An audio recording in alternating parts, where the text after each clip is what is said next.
Saat ini, penggunaan obat tradisional sudah berkembang luas dan digunakan di berbagai negara termasuk Indonesia. Di Indonesia, obat tradisional lebih dikenal dengan sebutan jamu.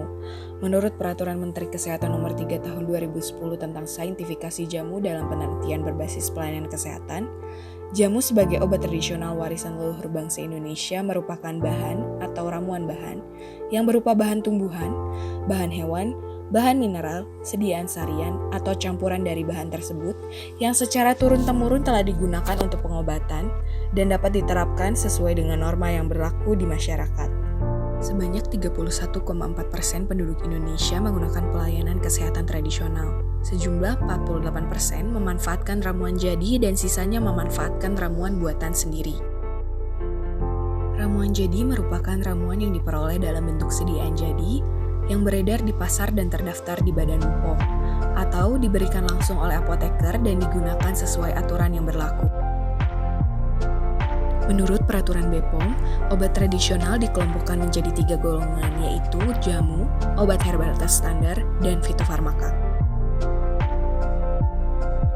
Jamu adalah obat tradisional yang terbukti secara empiris.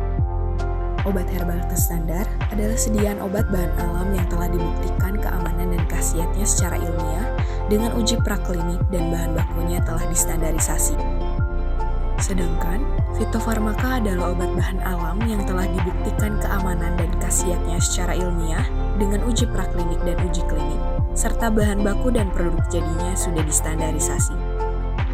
Meskipun jamu secara sosial budaya telah diterima oleh masyarakat Indonesia, namun jamu belum dapat digunakan di instansi kesehatan secara formal karena khasiat dan keamanannya belum terbukti secara ilmiah. Oleh karena itu, dalam upaya untuk mengangkat budaya pemanfaatan kesehatan tradisional, pemerintah melalui Kementerian Kesehatan menerbitkan peraturan tentang saintifikasi jamu. Saintifikasi jamu adalah pembuktian ilmiah jamu melalui penelitian berbasis pelayanan kesehatan, riset keamanan, dan kemanfaatan jamu. Tahapan saintifikasi jamu dimulai dengan mengumpulkan data dasar yang diambil dari studi etnomedisin dan studi etnofarmakologi. Selanjutnya dilakukan evaluasi manfaat dan keamanan terhadap formula turun-temurun dan formula baru.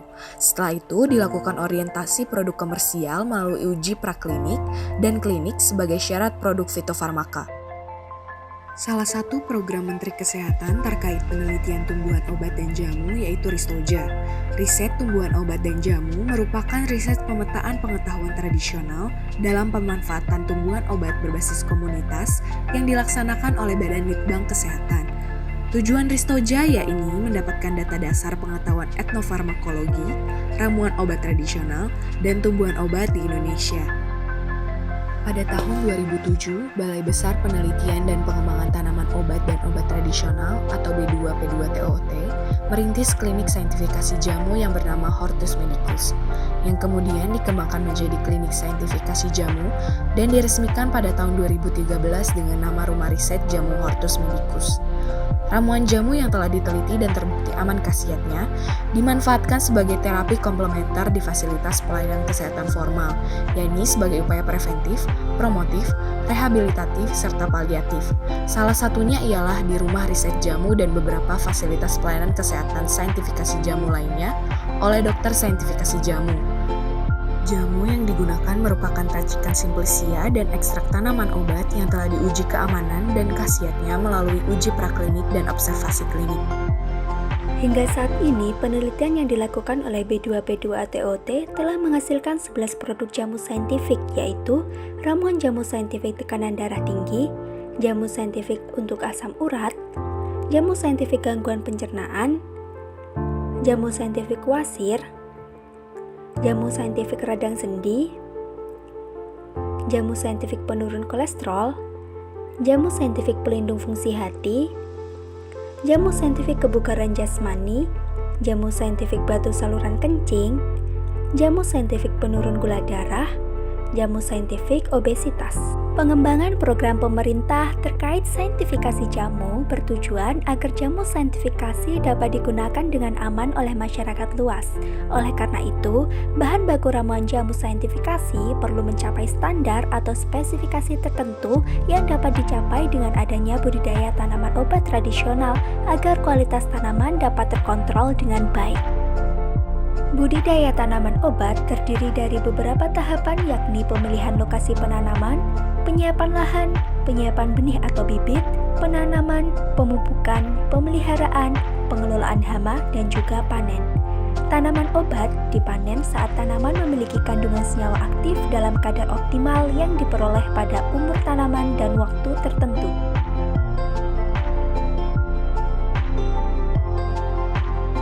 Bahan baku jamu saintifik diproduksi oleh B2P2TOT dan harus melalui proses pasca panen serta kontrol kualitas sebelum diberikan kepada pasien atau subjek penelitian. Pasca panen merupakan suatu tahap penting untuk menyediakan bahan baku jamu yang berkualitas. Proses pasca panen harus dilakukan sesuai prosedur yang benar agar kualitas bahan yang dihasilkan dapat memenuhi standar kualitas jamu yang diinginkan. Adapun proses penanganan pasca panen yakni meliputi pengumpulan bahan, sortasi basah, pencucian, penirisan, pengubahan bentuk atau perajangan, pengeringan, sortasi kering, pengemasan, dan juga penyimpanan. Proses yang tidak kalah penting lainnya ialah standarisasi bahan baku dan kontrol kualitas. Standarisasi bahan baku yang digunakan pada ramuan jamu perlu dilakukan terkait adanya perbedaan faktor-faktor tumbuh seperti kualitas tanah, kelembapan, dan suhu yang dapat berpengaruh pada kadar kandungan senyawa aktif dalam masing-masing tanaman. Sedangkan kontrol kualitas dilakukan untuk menjaga konsistensi mutu produk yang dilakukan baik pada waktu penerimaan bahan baku hingga siap untuk diolah maupun berupa produk jadi.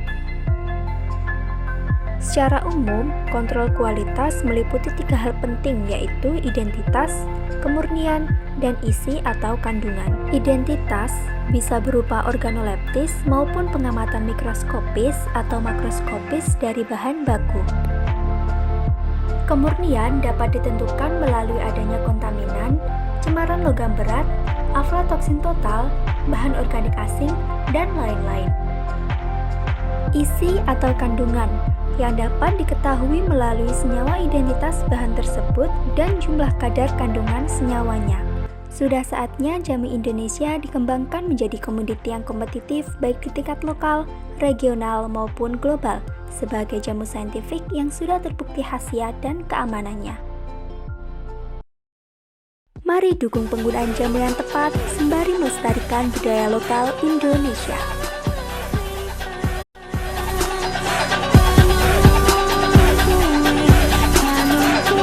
Hãy subscribe cho kênh Ghiền Mì Gõ để không bỏ lỡ